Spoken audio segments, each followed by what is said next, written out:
İlk növbədə mini futbol üzrə milli komandamızı təbrik eləmək istəyirik. Əlbəttə. Getmişdin bu qar oyunlara?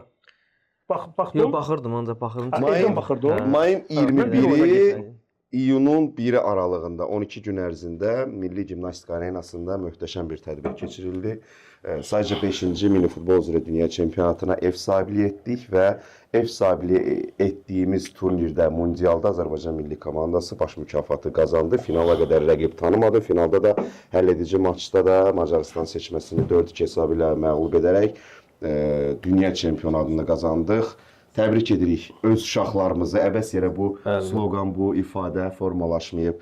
Həqiqətən də illərdir görülən zəhmətin, əziyyətin bəhrəsini gördük. Federasiya olaraq, komanda olaraq, futbolçular olaraq azarkeşlərə təşəkkürümüzü bildiririk. Bu 12 gün ərzində Milli Gimnastika Arenasında inanılmaz atmosfer yaratdılar. Möhtəşəm dəstək reallaşdırdılar. Eşq olsun hər birinə.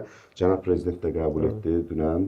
Təbriklərini çatdırdı. Uğurların ardını gözləyirik. Çempion olmaq çətindir, amma bu titulu qoruyub saxlamaq daha çətindir.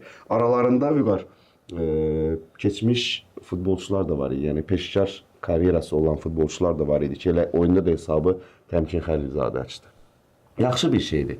Adı həvəskar futbol olsa da, həvəskar futbolçularla peşkar futbolçuların vəhdətindən yaxşı bir turnir, komanda formalaşdırır və bu da nəticəsi. İsmail, sənin sözü və qüvvət, mən də buradan təbrik edirəm. Yəni doğrudan da çempion o pilləyə gəlib çatıb olur. Yəni birdə. Amma orada qalmaq, o zirvədə qalmaq çox çətindir. İnşallah ki, əziyyətləri yerdə qalmadı.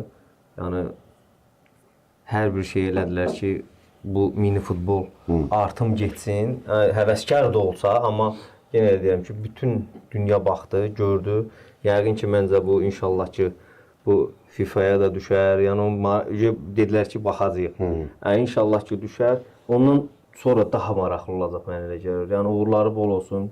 Yəni Azərbaycanımızın adıdır inşallah. Amma elə çempionat keçirtdik ki, məncə o FIFA-dan, UEFA-dan baxandan sonra yəni bunların başqa seçim yolu olmamalıdır. Çünki onların yəni FIFA egidası altında keçirilən futsal çempionatı var.